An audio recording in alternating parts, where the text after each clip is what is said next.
कराची में 1 जून 2025 से ज़लज़लों का सिलसिला शुरू हुआ, जिनकी शिद्दत 1.5 से 3.6 तक रही। मगर 1 जून से अब तक 55 से 60 मरतबा ज़लज़ले के झटके अहलियाने कराची ने महसूस किए, जो कि बुनियादी तौर पर मलीर, कायदाबाद, लांढी में महसूस किए गए, जो कि लांढी फॉल्ट लाइन से मुंसलिक हैं। इन ज़लज़लों के झटकों से कोई बड़ा जानी नुकसान तो नहीं हुआ, मगर इससे शहरियों के दिलों में खौफ ने बसेरा डाल दिया। ये सरगर्मियां कुदरती टेक्टोनिक तब्दीलियों और ज़ेरे ज़मीन पानी की नकासी जैसे इंसानी अवामिल से मंसूब हैं।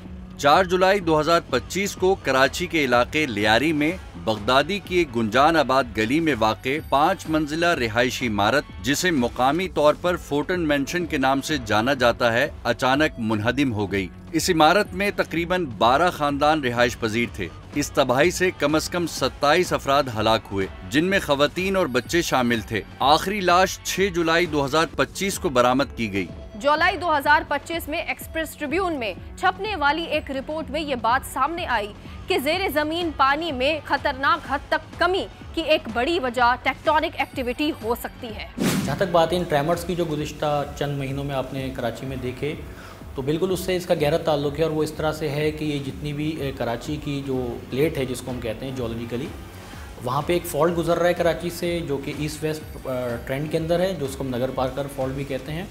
और ये जो फॉल्ट है बेसिकली ये उसी पॉकेट से गुजर रहा है, जो कि लांडी, कोरंगी, मरील, शाह फैसल टाउन, आगे चले जाएँ तो ये आपका जमशेद रोड, लियारी और इवन की ये कैनप तक जाता है। तो ये पूरी पट्टी क्योंकि वैसे ही वुलनरेबल है, अर्थक्वेक प्रोन है, क्योंकि फॉल्ट है वहाँ पे। दूसरा ये कि आपने जो पानी निकाला है, तो इसने क्या किया, इसने उस प्रोसेस को फैसिलिटेट किया है। यानी अर्थक्वेक तो नेचुरली आते हैं कि ये जो आपकी प्लेट है हमारी क्लॉकवाइज मूव कर रही है, जिसकी वजह से कंप्रेशन बन रहा है, और जब एनर्जी ज़रूरत से ज़्यादा स्टोर हो जाती है तो वो रिलीज़ करती है, नेचुरल फिनोमेना है अर्थ का।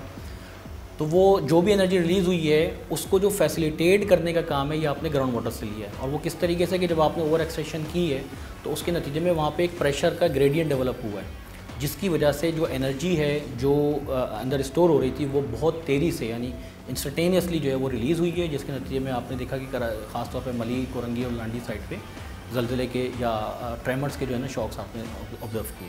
ठीक है, पानी डेफिनेटली जब एक अर्थक्वेक जोन भी हो, जो कराची है, कि एक यहाँ पे मेजर साइज़मिक फॉल्ट है, फिर यहाँ पे 2 माइनर फॉल्ट्स का इम्पेक्ट आता है, लांडी माइनर फॉल्ट और थाना बुला खान माइनर फॉल्ट। तो ये मसला है। देखिए, जो लांडी माइनर फॉल्ट है, उसका मैक्सिमम पोटेंशियल जो है झटके का वो है 6, और अल्लाह रहम करे जो अलाबन मेजर साइज़मिक फॉल्ट है, उसका मैक्सिमम पोटेंशियल है 8 रिक्टर से है। तो ये देखिए, यहाँ पे 3 करोड़ लोग रहते हैं। ये पाकिस्तान की पॉपुलेशन का 10% यहाँ रहता है। 2 पोर्ट्स इधर हैं। बहुत ड्रास्टिक मेयर्स लेने पड़ेंगे, नहीं तो वी आर एक्सपोज्ड। देखें, ये साइज़मिक एक्टिविटी जो हो रही है, इट डेमोन्स्ट्रेट्स के जो फॉल्ट लाइन है वो एक्टिव हो चुकी है। इसका अल्लाह रहम करे, ये है लांडी साइज़मिक माइनर फॉल्ट पे, उसका मैक्सिमम पोटेंशियल 6 है, लेकिन 6 तो क्या 5.5 भी कराची बता नहीं कर पता। यहाँ तो देखें ना, लियारी में जो बिल्डिंग गिरी थी वो ज़लज़ले से तो नहीं गिरी थी, वो खुद बहुत गिरी थी। ये तो आपका कंस्ट्रक्शन है। तो ये एक सीरियस पाकिस्तान का एक बड़ा मसला है, इसको नेशनल लेवल पे एड्रेस करना चाहिए। नहीं तो आप इस पोजीशन में नहीं हैं कि आपके पोर्ट्स एक हफ्ते के लिए काम करना छोड़ दें। आप क्या करेंगे? खाएंगे कहाँ से? तेल कहाँ से आएगा? स्टैंड स्टिल हो जाएगा ये मुल्क। देखिए, इस मसले का बहुत सिंपल हल है। जो प्रॉब्लम होती है वही सोल्यूशन होता है। प्रॉब्लम यह है कि कराची में जब आप सरफेस सप्लाई वाटर की नहीं देंगे, सस्टेनेबल सप्लाई नहीं देंगे, तो लोग डेफिनेटली स्विच ओवर करेंगे ग्राउंड वाटर की तरफ। और जब वो स्विच ओवर करेंगे उस रिसोर्स को निकाल के, क्योंकि ये भी आपकी रिन्यूएबल रिसोर्स तो है नहीं, ये नॉन रिन्यूएबल है, क्योंकि आपके पास इतनी ज़्यादा बारिशें नहीं होती जिसकी वजह से आपका ग्राउंड वाटर वहाँ पर रिचार्ज करे। दूसरा, कराची में आपने जो इंफ्रास्ट्रक्चर कंक्रीट का जाल बिछा दिया, उसकी वजह से जो इन्फिल्ट्रेशन था वो भी तकरीबन आपने 80% तक ख़त्म कर दिया है। तो ग्राउंड वाटर रिचार्जिंग एरियाज़ तो है नहीं, जो रिसोर्स मौजूद है अगर आपने उसको जुडिशली यूज़ ना किया या उसमें रिचार्ज डिस्चार्ज बैलेंस को मेंटेन नहीं किया, तो डेफिनेटली वो ख़त्म होगा और उसके नतीजे में पूरे कराची सबसाइड करेगा। तो इसका हल सिंपल यही है कि जो सरफेस वाटर है, जैसे म्यूनसिपली सप्लाइड वाटर था पहले, उसको रिस्टोर किया जाए, उसको सस्टेनेबल बनाया जाए, ताकि लोगों की जो डिपेंडेंस और रिलायंस है वो ग्राउंड वाटर पे कम हो। देखिए ये जो फिनोमेना है इसको हम कहते हैं सब्सिडेंस। सब्सिडेंस से मुराद ये है कि ज़मीन जो है धंसना से ज़्यादा इसे कॉम्पैक्ट होना।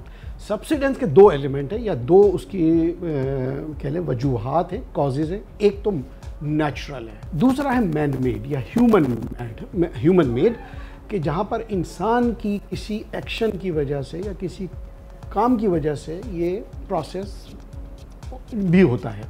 उसमें एक बड़ी वजह तो है वाटर एक्सट्रैक्शन, जहाँ पर वाटर एक्सट्रैक्शन होती है तो ज़ाहिर वॉइड्स में से वाटर निकल जाता है, वॉइड्स खाली हो जाते हैं, वो वॉइड्स फिर कॉम्पैक्ट होना शुरू हो जाते हैं। तो उसकी वजह से कॉम्पैक्शन की वजह से ज़मीन का लेवल जो है वो नीचे होना शुरू हो जाता है, क्योंकि कॉम्पैक्ट हो रही है तो नेचुरली लेवल उसका ड्रॉप होगा, नीचे चला जाएगा। अब कराची की जो वजूहात है, ज़ाहिर हमारे पास गैस एक्सट्रैक्शन नहीं है, हमारे पास कोल माइनिंग नहीं है, तो हमारी दो ही वजूहात हैं। एक हमारी जो बिल्डिंग्स है जो कि जब हम कंस्ट्रक्ट करते हैं, ज़ाहिर बिल्डिंग का वेट है वो सब्सिडेंस कॉस्ट करता है। दूसरा वाटर एक्सट्रैक्शन। तो ये दो मेजर वजूहात हैं कराची में जो कि सब्सिडेंस कॉज करती है। साल 2015 में गुलशन इकबाल में एक इमारत अचानक से जमीन में धंसने लगी। जुलाई 2022 में चीफ मिनिस्टर हाउस के नजदीक एक सड़क पर अचानक गड़ा पड़ गया, जिसे सिंक होल कहते हैं। 2017 में ऐसा ही एक सिंक होल क्लब रोड में पड़ा। 2019 में एक बड़ा सिंक होल यूनिवर्सिटी रोड पर जाहिर हुआ। दुनिया भर में सिंक होल एक कुदरती अमल है, या दूसरे लफ्जों में इसे जमीन का धंस जाना भी कहते हैं। जमीन के धंस जाने के अमल की कई वजूहात हो सकती हैं। इसमें से एक वजह ये भी हो सकती है कि जमीन के किसी हिस्से में जेरे जमीन मौजूद पानी को बहुत तेजी के साथ निकाल लिया जाए। ऐसे में जमीन में मौजूद पत्थरों, रेत, नमकियात और चिकनी मिट्टी के मुख्तलिफ सतहों में खला पैदा हो जाता है, जिससे जमीन की ऊपरी सतह की मिट्टी इस खला को पूरा करने के लिए ऊपर से नीचे गिर जाती है। अगर जमीन की सतह पर कोई भारी इमारत मौजूद हो तो जमीन की ऊपरी सतह इस बोझ को बर्दाश्त नहीं कर पाती और दबाव की वजह से जमीन की ऊपरी सतह भी गिर जाती है। इस अमल को जमीन का धंस जाना या सिंक होल कहते हैं। सबसे पहले जो ये ग्राउंड वाटर था, ये 2002 के बाद इसमें डिक्लाइन आना शुरू हुआ है कराची में। उसकी वजह ये थी कि सरफेस वाटर की जो सप्लाई थी वो शॉर्ट होना शुरू हो गई थी, जिसकी वजह से लोगों का डिपेंडेंस जो है वो ग्राउंड वाटर पे बढ़ गया और उसी की वजह से ये पानी नीचे आना शुरू हुआ। दूसरा ये कि कराची में इतनी ज़्यादा बारिशें होती नहीं हैं फ्रिक्वेंटली, और जो होती हैं तो वो आपको पता है कि वो इनंडेट होकर सरफेस से ही निकल जाती हैं समंदर में, उसको कोई रिचार्जिंग मैकेनिज़्म नहीं है, जिसकी वजह से ग्राउंड वाटर रिचार्ज नहीं होता। सवाल ये रहा कि क्या और भी इलाके हैं, तो मैं फिर वही आपसे कहूँगा कि जिन जगहों पर भी वाटर एक्सट्रैक्शन हो रही है, और शायद ये कोई एक या दो इलाकों में नहीं है, ये बहुत जगहों पर हो रही है, और उसकी वजूहत आपको भी पता है कि अगर पानी तो बेसिक ज़रूरत है, अगर वो नहीं दस्तयाब होगा तो लोग फिर ऑल्टरनेट सोर्सेज देखेंगे। और सबसे आसान कह लें या सबसे जो अचीवेबल, ईजीली अचीवेबल सोर्स है वो यही है कि उसको ग्राउंड से एक्सट्रैक्ट कर लिया जाए। शहर और अतराफ में जेरे जमीन पानी की कमी की एक ही वजह है कि कराची को अब तक उसकी मतलूबा मिकदार तक पानी मयसर ही न हो पाया, जिसकी सबसे बड़ी वजह पानी की चोरी और इंतजामिया की जानिब से उनको दी गई छूट है। कहीं जाइएगा मत, अभी प्रोग्राम बाकी है।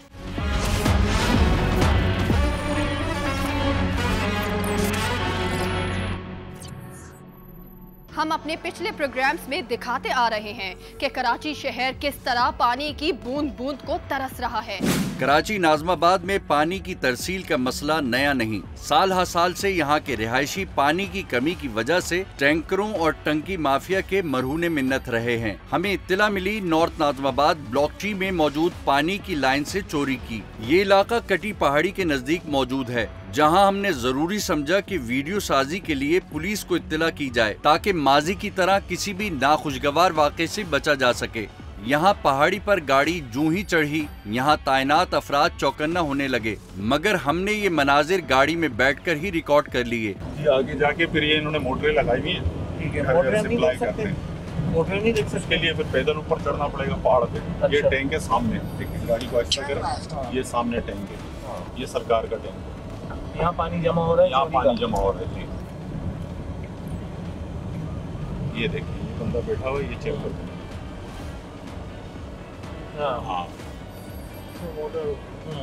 यहाँ 36 इंच की लाइन से पानी चोरी करके ऊंचाई पर मौजूद इस बड़े टैंक में जमा किया जाता है, जबकि अहले इलाका जो ये पानी खरीद रहे हैं वो किसी भी किस्म का बयान देने से गुरेजा हैं, क्योंकि यहाँ सब जानते हैं कि अगर किसी भी किस्म की शिकायत या बयान दिया गया तो उस घर को पानी की सप्लाई मुनक़िता कर दी जाएगी, साथ ही उसे किसी भी नताइज का सामना करना पड़ेगा। यहाँ इस बड़े टैंक या रिजर्वायर के ऊपर लगी एक बड़ी मोटर है जो चोरी की बिजली से चलती है, और साथ साथ ये मनाजिर हैं उन छोटे मोटर पंप्स के जो घर घर इस पानी को सप्लाई करते हैं। हमारी टीम ने जब वाटर एंड सीवरेज बोर्ड से राब्ता किया तो मालूम हुआ कि सियासी पुश्तपनाही की वजह से इस इलाके में ऑपरेशन आसान नहीं। गोया यहाँ माजी में काफी अरसा कबल एक ऑपरेशन किया जा चुका है, मगर यहाँ अब इस इलाके को पानी की एक लाइन बाकायदा सैंक्शन कर दी गई है, जिसके काम का आगाज जल्द होगा, जिसके बाद इदारा बगैर किसी बदमज़गी और मुदाखलत के इस टैंक को खत्म कर देगा।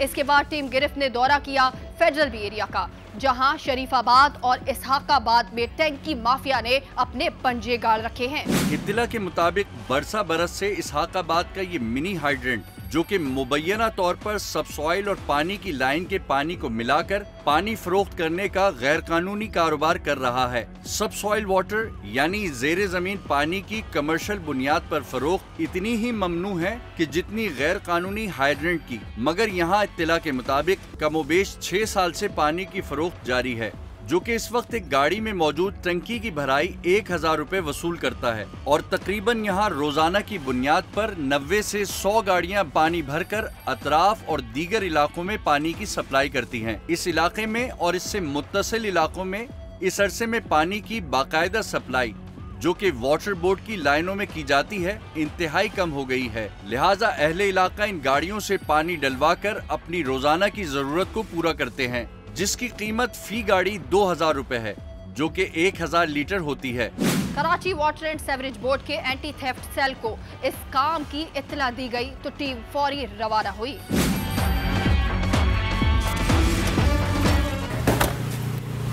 अच्छा, ये मैं इस वक्त आपको दिखा रही हूँ, ये यहाँ पर ये काम चल भी रहा है कि ये आपको नज़र आएगा, ये देखें, ये आपको नज़र आएगा कि यहाँ पर जो है वो पानी जो है वो बेचा जा रहा है। ये देखें, ये यहाँ पर जो है वो पानी किस तरह से, ये देखें, ये कोई घर है और घर में बाकायदा आप देखें कि ये कैमरे वगैरह भी लगाए हुए हैं, और घर के अंदर जो है वो इस तरह से ये पानी जो है उसको बेचा जा रहा है। इस वक्त हमारी एक कार्रवाई जो है वो हम कर रहे हैं, वाटर बोर्ड का एंटी थेफ्ट डिपार्टमेंट भी हमारे साथ है और हम इस वक्त जो है वो ये काम कर रहे हैं। हम अंदर जाकर भी देखेंगे कि कितनी बड़ी जो है वो तादाद में कितनी बड़ी यहाँ पे मशीनरी वगैरह जो लगाई गई है। अच्छा, ये बताइएगा सर कि ये जो यहाँ पर इस वक्त हम देख रहे हैं कि एक रिहायशी घर है बिल्कुल, और किसी को पता नहीं चल सकता, जिस तरह ये लोग यहाँ पर एक छोटी सी खिड़की से जो है वो काम कर रहे हैं। तो ये इस तरह की चीज़ें जो है वो हम देख रहे हैं कि पहले तो हमें इलीगल हाइड्रेंट्स नज़र आते थे, अब तो जो लोग हैं रिहायशी उन्होंने इस तरह से भी ये काम शुरू कर दिया है। जी बिल्कुल, ये इन्होंने इलीगल मिनी हाइड्रेंट हम इसको बोलते हैं, ठीक है, जो इलाकों के अंदर पानी चोरी करके ऐसे चिंचियों के अंदर, सुजुकी के अंदर आगे सेल कर रहे हो, ठीक है। इसके खिलाफ पहले भी हमने ऑपरेशन किए और आज दोबारा ऑपरेशन कर रहे हैं। अच्छा, इस वक्त मैं आपको बता रही हूँ, ये देखिए, ये 1000 लीटर तक जो है वो पानी इस वक्त इस सुजुकी में जो है वो बेचा जाएगा, और जिसकी कीमत 1500 से 2000 रुपये मैं आपको बता रही हूँ, जो कि ऑफिशियल रेट्स इसके हैं वो मैं आपको बता रही हूँ। लेकिन जाहिर सी बात है कि शहर कराची में जो है वो पानी की एक एक बूंद के लिए कराची के जितने भी रहने वाले हैं, कराची के वासी हैं, वो तरस रहे हैं। हमें इत्तला थी कि इलाका थाने को पहले से निशानदेही करने का मतलब यहाँ कार्रवाई की नाकामी होगा, लिहाजा हमने मौके पर पहुंचकर पुलिस को इत्तला की। पहले जब टीम गिरफ्त यहाँ इस मुकाम की जांच के लिए आई थी तो यहाँ कई कारिंदे गलियों में तैनात थे, जो कि किसी भी किस्म की कार्रवाई को रोकने के लिए काफी थे, मगर कैमरों की मौजूदगी ने उन्हें वक्ती तौर पर मुंतशिर होने पर मजबूर कर दिया, जिसके बाद हमारी कोशिश थी कि जल्द अज जल्द यहाँ पुलिस पहुँच जाए ताकि किसी भी नाखुशगवार वाक़े से बचा जा सके। इसने हमें देखा और इसके बाद ये चला गया। अच्छा, इस वक्त मैं आपको ये इंटरेस्टिंग चीज़ बताऊं कि ये यहाँ पर ये पाइप तो हमें नज़र आ रहा है, एक पाइप ये घर के अंदर से भी जाता हुआ हमें नज़र आ रहा है। एक और ये चीज़ बताऊं, वो आपको छोटा सा एक मिनी कैमरा नज़र आ रहा होगा। इस जगह को स्पेशली जो है वो करने के लिए जो है, लुक आफ्टर करने के लिए यहाँ पर जो है वो कैमरा लगाया हुआ है। इस वक्त हम जो एंटी थेफ्ट डिपार्टमेंट हमारे साथ है, उन्होंने, मैं आपको बताऊँ कि ये पानी की जो मोटर है, ये इस वक्त जो है वो पानी की मोटर जो है वो हमने यहाँ से निकाली है, जो कि ये इस वक्त सुजुकी में पानी जो है वो ये लोग बेच रहे थे। अच्छा, इस वक्त हम कोशिश कर रहे हैं कि घर के अंदर किसी तरह दाखिल होने की कोशिश करें ताकि अंदर देखें कि अंदर और मज़ीद जो है वो कितनी चीज़ें यहाँ पर रखी हुई हैं और किस तरह से ये मिनी हाइड्रेंट यहाँ पर जो है वो काम कर रहा है। अच्छा, ये मुझे आप बताइएगा कि ये जो आप पानी यहाँ से ख़रीद रहे हैं वो कितने रुपए का ख़रीद रहे हैं 1000 लीटर? ये मेरे को पता नहीं, मालिक को पता, मैं तो ड्राइवर हूँ, सिंध से आया हूँ, मेरे को 1 महीना भी नहीं हुआ है। मालिक कौन है आपका? मेरा नाम है आबिद। नहीं, आपका मालिक कौन है जिन्होंने आपको भेजा है? वो गाड़ी का सेठ ना? हाँ, वो आबिद है। आबिद है? हाँ। अच्छा, उन्होंने आपको क्या कह कर भेजा है? मैं गाड़ी भर के आओ, मैं भर के आता हूँ प्लांट से। आप मुझे सच बताइएगा, कौन कौन से इलाकों में आप ये पानी जो है वो बेच रहे हैं? हम इधर भांगुरिया में बेच रहे हैं, किधर नहीं जाते हैं। कितनी दुकानें और कितने घरों को एक दिन में आप पानी सप्लाई करते हैं? हम 4 चक्कर 5 चक्कर ले जाते हैं दिन में। 4 से 5 चक्कर लगाते हैं आप? आपको कितने पैसे मिलते हैं? मेरे को 200 रुपये चक्कर मिलता है। 1 चक्कर के 200 रुपये मिलते हैं? हाँ, 1 चक्कर के 200। अच्छा, और आपका सेठ जो है वो किधर रहता है? वो इधर ही रहता है, कराची में। किधर? कराची में भी किधर? ये पता नहीं, घर उसका पता नहीं। आप किधर से ये सुजुकी लेकर आते हैं? ये बांगुरा से लाता हूँ, उधर पार्किंग में खड़ा करता हूँ, वो फ़ोन करता है, मैं आ जाता हूँ। अच्छा, तो आपको क्या किसी ने फ़ोन पर ही फ़ोन करके आपको नौकरी पे भी रख दिया था? फ़ोन करके आपको सिर्फ पैसे मिलते हवा की तरह ऊपर से आ रहे हैं? वो हमारे जानने वाला है इधर। जानने वाला कौन है, किधर है वो? उसे जानने वाला, उसने ड्राइवर दूसरा, उसने मेरे को रखवाया। दिखाएं किसका फ़ोन आ रहा है? अननोन है, दिखाए तो सही। हेलो, अभी इधर गाड़ी में बैठे हैं, तस्वीरें खींच रहे हैं मेरी। गाड़ी में बैठ रहा हूँ, गाड़ी में मीडिया वाली गाड़ी है, उसमें बैठा हूँ। वाटर बोर्ड वाले हैं। हाँ, गाड़ी अंदर बैठा है, मोटरें खोल दी है, रोड़ा ये सब खोल दिया। अभी मोबाइल का आवाज़ ओपन किया है, बोला अभी हम बैठे हुए गाड़ी में। तो कहाँ पे हो? तो उधर प्लांट पे ही खड़े हैं भाई। आ जाओ। ये कौन है? आप कौन है सर? हेलो, ये सेठ है। सेठ है? सेठ को बुलाया है आपने? अभी नहीं, मैंने फोन किया, उसने किधर? तो सेठ अभी आ रहा है? अभी आ रहा है।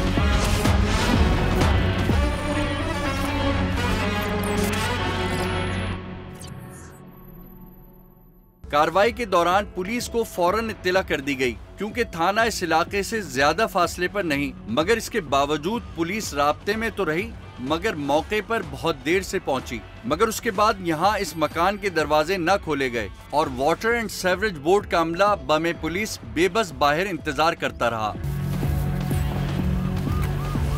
अगर यहाँ पर इस वक्त जैसे ये लोग दरवाज़ा नहीं खोल रहे और हमें अंदर वाटर बोर्ड के अमले को अंदर जाने नहीं दे रहे, तो उसके बाद हम क्या कार्रवाई कर सकते हैं? आप लोग कौन सी कार्रवाई करेंगे? पुलिस की LPC को बुलाएंगे, लेडीज़ पुलिस कांस्टेबल, उनको बुलाया जाएगा और उनके ज़रिए फिर अंदर जाएंगे। जी जी, पुलिस ऑफिसर को बुलाने के बाद जो है वो फिर अंदर हम जाएंगे। जाएगा। जी जी, ठीक है। जो है वो हम बहुत देर से खड़े हुए, लेकिन अभी तक दरवाज़ा यहाँ पर जो है वो खोला नहीं गया। कोशिश कर लेते हैं, अगर नहीं होता तो मैं SHO साहब को बताता हूँ, फिर जो लेडीज़ कांस्टेबल है उन्हें बुलाया जाएगा, उनके ज़रिए घर पे जाएंगे।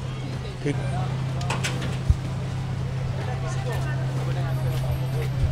ये तो पानी का मसला है, ये मैडम को बताया जी। बराबर वाला दरवाजा ना, कि बराबर वाला? हाँ हाँ हाँ, नॉक करें, वो वाला नॉक करें। जो ये पानी सेल वगैरह करे वो वहाँ से सेल कर रहे हैं, वहाँ से कर रहे हैं। ठीक है जी। अच्छा, ये कह रहे हैं कि बराबर वाला जो दरवाज़ा है इसके साथ में है ना, वो दरवाज़ा नॉक करें, वहाँ से जो है वो खोला जाएगा। यहाँ पे क्योंकि फैमिली जो है वो इस वक्त रिहाइश पजीर है, तो कह रहे हैं यहाँ से पूरा ये वाला जो दरवाज़ा है, जो मैंने आपको स्टार्टिंग में निशानदेही की थी, ये वाला जो गेट है, यहाँ से पूरा सिस्टम जो है वो चल रहा है। हाँ, अब देखते हैं कि यहाँ पर जो है वो दरवाज़ा खोला जाता है या नहीं।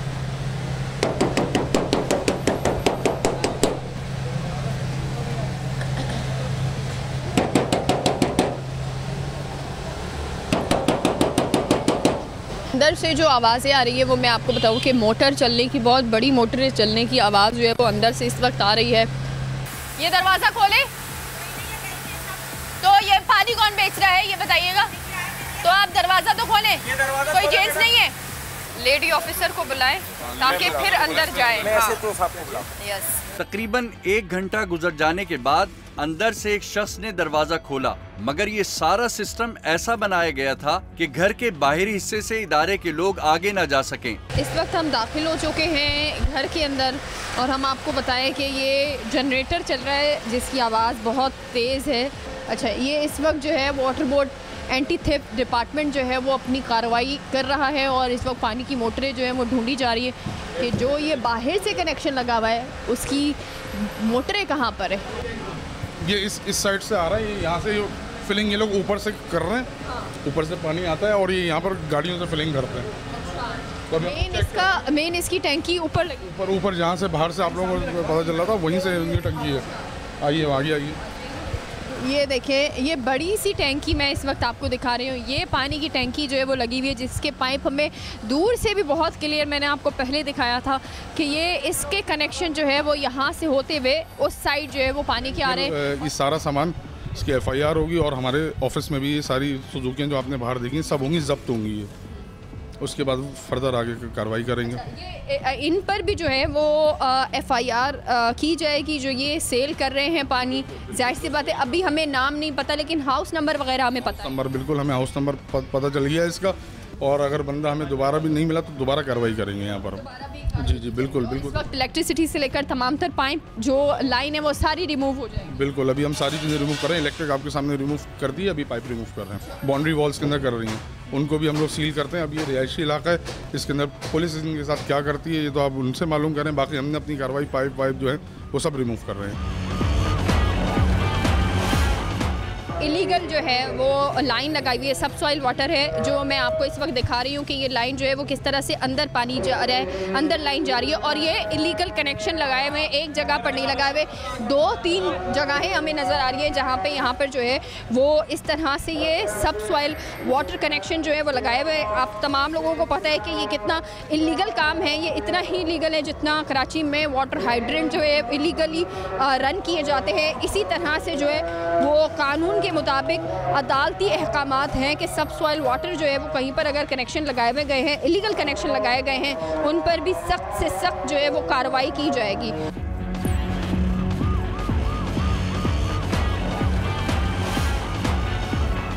ये देखिए कितना गहरा जो है वो ये पाइप आपको नज़र आ रहा है कि ये ज़मीन के अंदर लगाया हुआ है और ज़मीन के अंदर से जो है वो इलीगली ये कनेक्शन लगाकर जो है वो ये पानी यहाँ पर बेच रहे हैं। और कितना लंबा आपको नज़र आ रहा होगा कि ये इतना ज़मीन के अंदर गहरा कनेक्शन जो है वो ये लगाया गया है।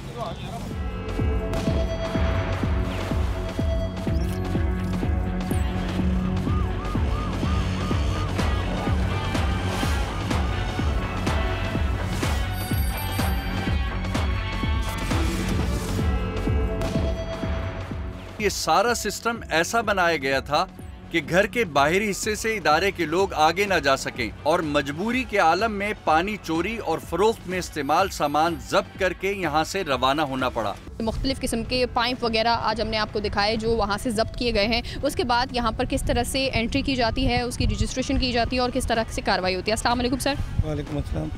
जब भी यहाँ गाड़ी आती है उसके बाद उसकी रजिस्ट्रेशन होती है। उसका हमारे पास एक लेजर बना हुआ है, जो भी पाइप होता है उसकी रिपोर्ट हम चीफ़ सिक्योरिटी ऑफिसर को देते हैं। वो चीफ़ सिक्योरिटी ऑफिसर उसके बाद एक पूरा प्रोसीजर होता है, जो भी इन पे फ़ाइन लगता है वो सारे जब आपके ये जो एंटी थेफ्ट सेल वाले परमिशन MD से लेते हैं उसका चालान जमा होता है, फिर उस पर QR कोड लगता है। उसके बाद वो हमारे को एक गेट पास इशू करते हैं, वहीं से गेट पास इशू होता है। उसके बाद हम सिक्योरिटी की क्लियरेंस के बाद इन्हें छोड़ते हैं और वो भी CSO के स्टाफ की मौजूदगी में। ये हमारे पास रहती है, हमारे पास विजिलेंस है, हमारे पास कैमरे हैं और 24 आवर्स राउंड द क्लॉक हमारी सिक्योरिटी के आसार में रहती है। यहाँ पानी से भरी गाड़ियों की तादाद 90 से 100 यौमिया है, जिसके यहाँ 1000 रुपए फी गाड़ी वसूल किए जाते हैं। इस हिसाब से यहाँ यौमिया कमाई बनी 1 लाख रुपए, जो हफ्ते के बने 7 लाख और महीने के बने 30 लाख और साल के 3 करोड़ 60 लाख रुपए। एक महीने में ज़ेरे ज़मीन पानी की एक्सट्रैक्शन हुई 30 लाख लीटर, जो साल का बना 9.51 मिलियन गैलन। जी हाँ, 9.51 मिलियन गैलन पानी साल में और 6 सालों में इस औसत का निफ्स भी लगाए तो बना 28.53 मिलियन गैलन पानी और रकम बनी 10 करोड़ 80 लाख को उनकी ज़रूरत के हिसाब से पानी तो बेसिक नीड है, उसको आप डिनाई नहीं कर सकते। तो अगर पानी मिलेगा तो ये काम खुद ब खुद इसकी कोई ज़रूरत नहीं रहेगी, डिस्करेज हो जाएगा ये, क्योंकि अगर पानी टैंकर से मिल सकता है तो पानी लाइन में मिल सकता है। तो बजाय ऐसे टैंकरों में पानी देने के वो पानी अगर लाइन में लोगों को मिल जाए तो गालिबन ये खुद ब खुद रिड्यूस हो जाएगा। मिनी हाइड्रेंट से पानी की चोरी और फरोख्त में इस्तेमाल सामान कब्जे में ले लिया गया, मगर क्या इस मकान के रिहायशी जो कि पानी की गैर कानूनी चोरी और करोड़ों रुपए की कमाई में मुलव्विस हैं, क्या इनके खिलाफ कोई पर्चा कट सका?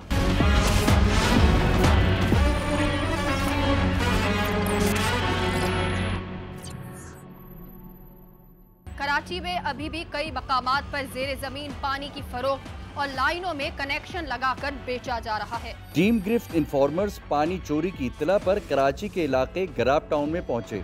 स्पाई वीडियो में मुलाहिजा किया जा सकता है कि कराची को पानी सप्लाई करने वाली 72 इंच कतर की लाइन में दरार डालकर पाइपों के जरिए पानी चोरी किया जा रहा था, जिससे पानी की सप्लाई में वाज़े खलल पैदा हो रहा था। वहां ये इत्तला भी मिली कि 2 हफ्ते कबल भी पानी चोरी का वाक़या पकड़ा गया था, जिसमें 3-3 इंच कतर की पाइप लगाकर मोटरों के जरिए जाती जमीनों को सैराब किया जा रहा था। ये इंकिशाफ भी हुआ कि ये कभी अमल सरकारी महकमों की काली भेड़ों की सरपरस्ती में किया जा रहा था, जबकि पानी चोरी करने वाले कारिंदों का दावा था कि उनके पास इस नाजायज चोरी की बाकायदा NOC भी मौजूद है। 1 महीने 5 दिन के बाद हमारा टर्न होता है, उस पे ये लोग पानी जो खोलते हैं तो वो जानवरों को जैसे पानी नहीं देते ना, बिल्कुल काला गंदा सियाह पानी, वो ये हमें देते हैं 2-3 घंटे चलाकर। 1560 रुपए का टैंकर है, लेकिन वो हमें दस्तयाब नहीं। 36-38 साल से यही निज़ाम है यहाँ पर। रात में बिल्कुल काला पानी आया, हम परसों से परेशान है पानी के लिए। बिल्कुल ऐसा गटर का पानी, ऐसा काला पानी आया। कल भी हम सारे दिन लगे रहे पानी के लिए, बल्कि बिल्कुल भी एक बाल्टी जिसको बोलते हैं ना, वो पानी हमारे को। बिस्मिल्लाहिर्रहमानिर्रहीम। जनाब, मैं यहाँ पे 15 साल से रह रहा हूँ। यहाँ पे जो मेन इशू है नॉर्थ कराची सेक्टर 7C का, वो पानी का इशू है। यहाँ पे पानी महीना नहीं आता है, और जो इन्होंने सखी हसन वाटर बोर्ड वालों ने एक ऐप बनाई हुई है पानी की, उस ऐप की यह आलम है कि 11:55 पे जानबूझकर उसका लिंक डाउन कर दिया जाता है, और 12:10 तक वो रजिस्टर्ड ही नहीं हो पाती है, और 12:10 पे कोटा फुल का मैसेज लगा देते हैं। ये जानबूझ के इनकी मिली भगत से वही 1560 वाला टैंकर 4500 रुपये में यहाँ गरीब आवाम को लूटा जा रहा है। देखिए, ये न्यू कराची पंपिंग स्टेशन है। किसी ज़माने में यहाँ पर हाइडन हुआ करता था, वो अब ख़त्म हो गया। अब ये पंपिंग स्टेशन है, यहाँ से न्यू कराची और नॉर्थ कराची का पानी चलता है।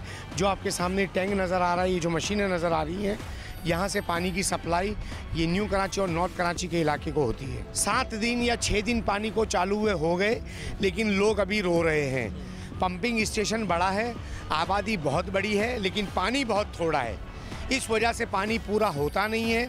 बार कंप्लेन करते हैं, तो अभी फिर बड़ा मजबूर होकर COO साहब के पास गया, जो MD2 हैं, और उनको मैंने कहा कि भाई देखिए, पानी की तकसीम यहाँ पर बराबर नहीं हो रही है, कुछ लोगों से हमें इश्काल है। चीफ इंजीनियर हो गए जो HTM के हैं, और हम यहाँ पर चीफ इंजीनियर हैं, और जो है न्यू कराची के वाटर बोर्ड के जो एक्सियन हैं, और सरजानी के एक्सियन हैं। मैंने कहा सही तरीके से पानी की तकसीम नहीं हो रही है, पानी भरपूर नहीं दिया जा रहा, पानी का प्रेशर नहीं है, वक्त पे खुलता नहीं है, पंपिंग वक्त पर नहीं है, और जो न्यू कराची के अंदर भी है वो पानी की तकसीम ठीक तरीके से नहीं करते, तो आवाम महंगे दामों टैंकर और टैंकियाँ डलवाने पर मजबूर हो गए हैं। बार गुजारिश के बाद इस हफ्ते COO ने कहा है कि इंशाल्लाह हम कोशिश करेंगे कि आपके तमाम मसाइल हल हो जाएं। बहरहाल पानी वाफिर मिकदार में नहीं है, पानी पीछे मौजूद है, सप्लाई भी हो सकती है, लेकिन की नहीं जाती।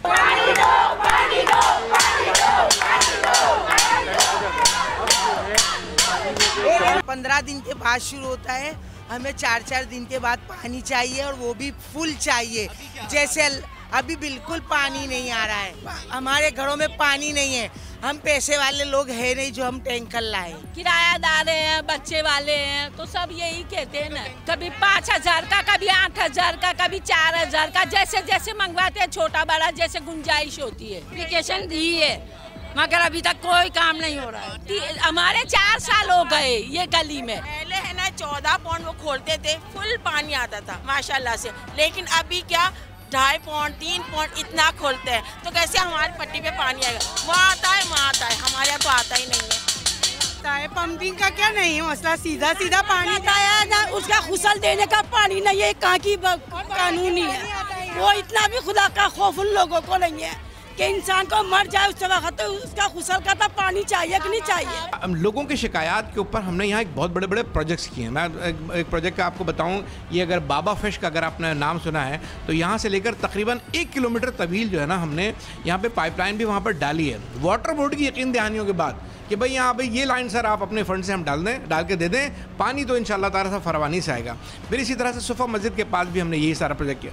फिर इसी तरीके से डेंटल हॉस्पिटल जो है ये अजीज़ाबाद ब्लॉक दस्तगीर ब्लॉक 9 के अंदर, वहाँ भी काम किया। फिर आए दिन ये जो जामिया नईमिया से लेकर ये जो 18 इंच की तवील लाइन जो पानी की चली आ रही है, वो अक्सर फटती और रही है, ख़राब होती रही है। उसको मुकम्मल तौर पर जो है उसको फैब्रिकेशन उसकी हमने की है कि सर हर बार की यकीन दहानियों के बाद कि नहीं सर आप ये काम हमारा करवा दीजिए, उसके बाद फिर आप यकीन नहीं करेंगे कि हमने खाली इस प्रोजेक्ट के ऊपर, मैं एग्जैक्टली तो आपको नहीं बता, लेकिन करोड़ों रुपए इसके ऊपर जो हमने अभी तक फूंक दिए हैं इसके। मैं इसको फूंकना इसलिए कहूँगा, और बल्कि मैं तो एक और उससे बुरा कहता हूँ कि करोड़ों रुपए दफना दिए गए हैं इसके अंदर पानी, इसलिए कि लोगों की ज़रूरत लाइनें डालना नहीं है। आप कहते हैं पुरानी लाइनें 50 साल पुरानी, सर इसको उखाड़ के नहीं डाल दें पानी आना शुरू हो जाए, हम वो उखाड़ के डाल देते हैं, लाइनें आ जाती हैं वैसे खुश पड़ी सिटी में। वो जो लाइनें आपने डलवाई हैं करोड़ों रुपए मालियत की, उसमें पानी नहीं आ रहा। जी सर पानी नहीं आ रहा, और यकीन दहानी भी नहीं है कि भाई कब पानी आएगा। उसके ऊपर पानी डलवाने के ऊपर हाथ कर, तो लोगों को फिर ये लाइनें डलवाना और अंदर से जड़ें निकालना और पुरानी लाइनों को नई लाइनों से रिप्लेस करना, इन सारी बातों का कोई फ़ायदा है? फिर पानी की फरहमी के निज़ाम की खामियों और साथ साथ बारिश और दीगर ज़राए से हासिल होने वाले पानी को समंदर में गिरने से कबल ज़ेरे ज़मीन पहुँचाने के लिए रिचार्ज मैकेनिज्म पर काम किया जाए, तो आने वाले वक्तों में इस शहर के बासी बड़ी आफात और पानी के कहत से महफूज रह सकेंगे। हमें दीजिए इजाज़त, अल्लाह हाफ़िज़।